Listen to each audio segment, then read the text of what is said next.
నమస్కారం అండి. మాది బొబ్బేపల్లి గ్రామం, మాటూరు మండలం, బాపట్ల జిల్లా. గౌరవనీయులైన ఆంధ్రప్రదేశ్ రాష్ట్ర ముఖ్యమంత్రి గారికి నా ముఖ్యమైనటువంటి ప్రధాన విజ్ఞప్తి.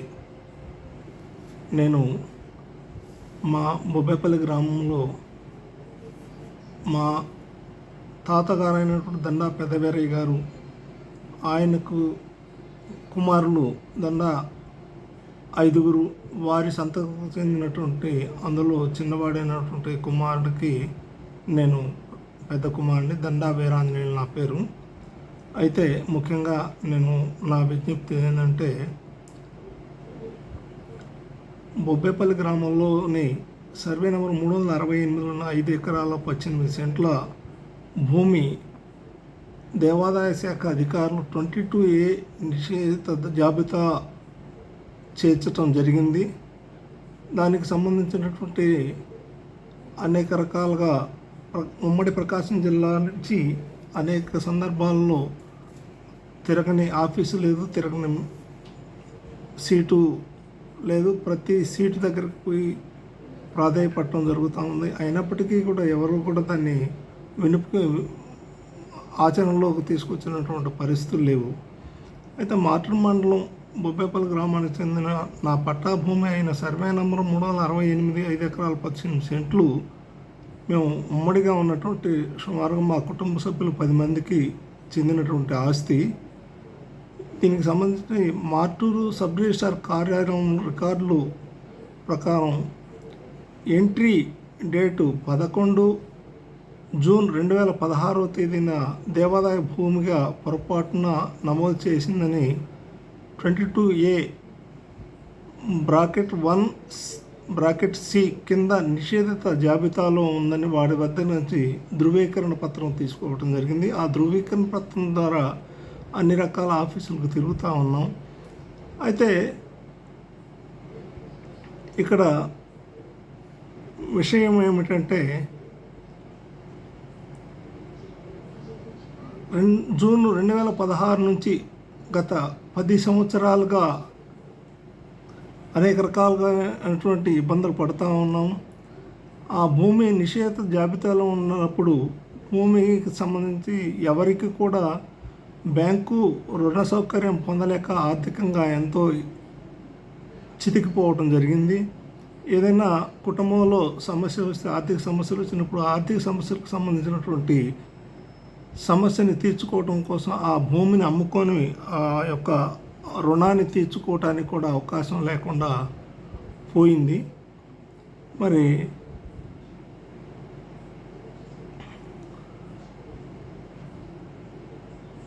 దేవాదాయ శాఖ, బాపట్ల జిల్లా దేవాదాయ శాఖ అధికారి గారు RC నంబర్ A6/338/2024 తేదీ 7 మార్చి 2025 తన నివేదికలో స్పష్టంగా పేర్కొన్నారు. బొబ్బేపల్లి శ్రీ మల్లేశ్వర స్వామి దేవాలయం భూములు సర్వే నంబర్ 386లో ఉన్నాయని, పొరపాటున సర్వే నంబర్ 368 జాబితాలో చేర్చారని వారు ధృవీకరించి సంబంధిత గొల్లపూడి కమిషనర్ కార్యాలయానికి పంపించారు.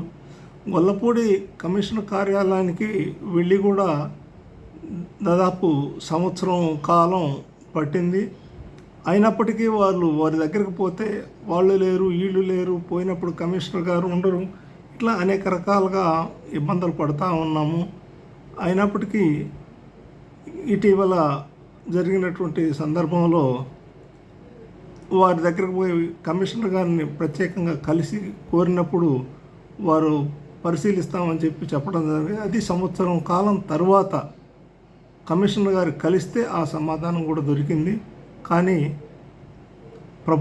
ఆంధ్రప్రదేశ్ ప్రభుత్వం సులభంగా మరి సమస్యలని పరిష్కరించేటందుకు డిజిటల్ రూపంలో పొందేటటువంటి 95523409 వంటి వాట్సాప్ నంబర్లు ప్రవేశపెట్టి డిజిటల్ సేవలని పెద్ద ఎత్తున మరి తయారు చేసింది.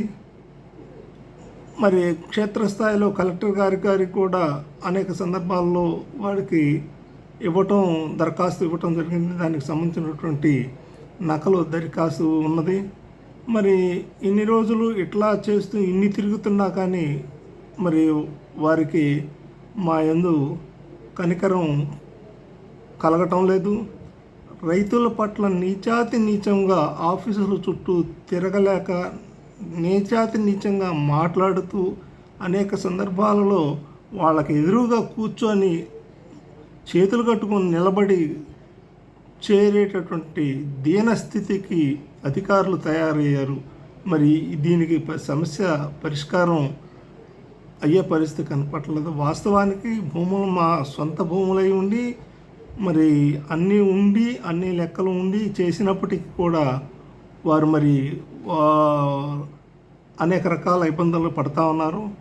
మనం గట్టిగా మాట్లాడితే ఉంటుందండి. మీకంటే కూడా 20 సంవత్సరాల నుంచి తిరిగే వాళ్ళు ఉన్నారు. మీరు ప్రతి కుర్చీకి ఆ ఫైల్ ఎక్కడికెక్కడికి పోవాలో ఆ ప్రతి కుర్చీ దగ్గరికి మీరు ఫైల్ తీసుకెళ్ళి మీరు అక్కడ మాట్లాడుకోవాలి. ఆ మాట్లాడుకున్న తర్వాతనే మీ ఫైల్ అన్నీ కదులుతాయి.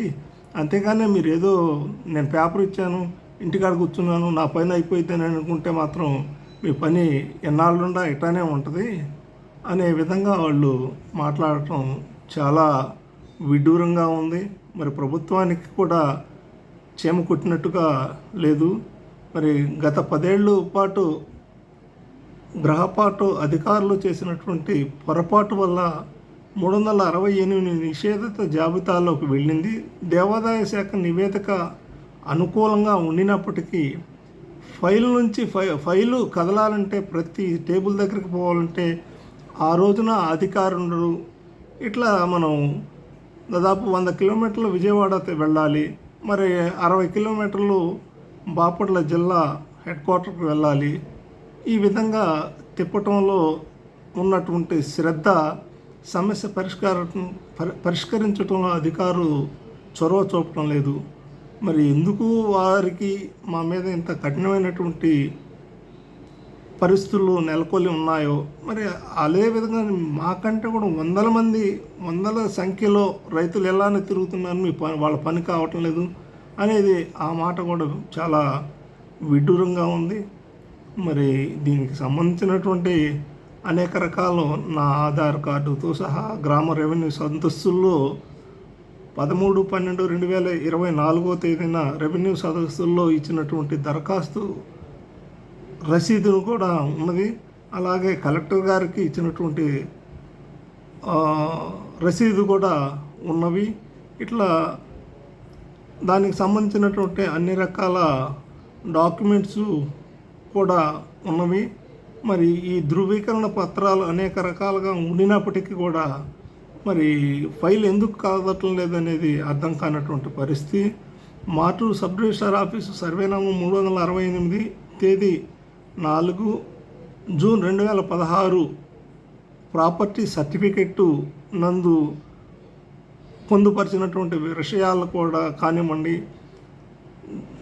368కి సంబంధించినటువంటి RSR, 386కు సంబంధించినటువంటి RSR వీటిని ఎన్నింటిని కూడా మాకు సంబంధించినటువంటి 10(1) అడంగలు 1B కాపీలు, అట్లానే 1946లో రిజిస్టర్ కాబడినటువంటి మా తండ్రులకు కాబడినటువంటి సంక్రమించినటువంటి రిజిస్ట్రేషను కాపీని కూడా వారికి సమర్పించటం జరిగింది. మరి మా యొక్క సమస్య ఎప్పుడు తీరుద్దో తెలియదు. అదేవిధంగా 7 మార్చి 2026 తేదీన గొల్లపూడి అధికారు 43 రిజిస్టరు జిల్లా అధికారుల దగ్గర నుంచి రావాలని చెప్పి వాళ్ళు మెయిల్ ద్వారా పంపించడం జరుగుతుంది. వారి దగ్గరికి వెళ్ళి మీరు మాట్లాడుకొని అక్కడి నుంచి మీరు మాకు కాపీ పంపిస్తే మీ వివాద పరిష్కారం త్వరగా చేస్తామని చెప్తున్నారు. మరి అక్కడి నుంచి వచ్చి కూడా చాలా రోజులు అవుతూ ఉంది, కానీ వాళ్ళకి కనకరం అనేది లేదు. పైపెచ్చు వాళ్ళు ప్రతి సీటుకి తిరగాలి, ప్రతి వాళ్ళతో మాట్లాడుకోవాలి అనేటటువంటి పదం ఏదో అర్థం కావటం లేదు. మరి దీనికి సంబంధించినటువంటి గౌరవనీయ ముఖ్యమంత్రి గారు ప్రజల వద్దకు పాలన వచ్చేలా చూసేటటువంటి డిజిటల్ వాట్సాప్ నంబరు పరిస్థితి ఏంటో తెలీదు. వారు మరి మాకు కేటాయించిన నంబర్లు కాలపరిమితి కూడా 3 నెలలు, 60 రోజులు, 75 రోజులు ఇట్లా జరిగేటటువంటి కాలపరిమితికి డబల్ కాలపరిమితి తీసుకున్నప్పటికీ కూడా వృధా ప్రయత్నంగానే జరుగుతూ ఉంది. మరి వీటన్నిటిని దృష్టిలో పెట్టుకుని మా సమస్యను త్వరగా పరిష్కరించాలని గౌరవ ముఖ్యమంత్రి గారికి తెలియజేసుకుంటూ ఈ వాట్సాప్ ద్వారా అన్ని గ్రూపులకి ముఖ్యమంత్రికి చేరేదాకా అందరూ కూడా సహకరించాలని చెప్పి గౌరవమైన పెద్దలందరికీ, గడ్మిన్లకి అందరికీ తెలియజేసుకుంటూ ధన్యవాదాలు తెలుసుకుంటూ నమస్కారం.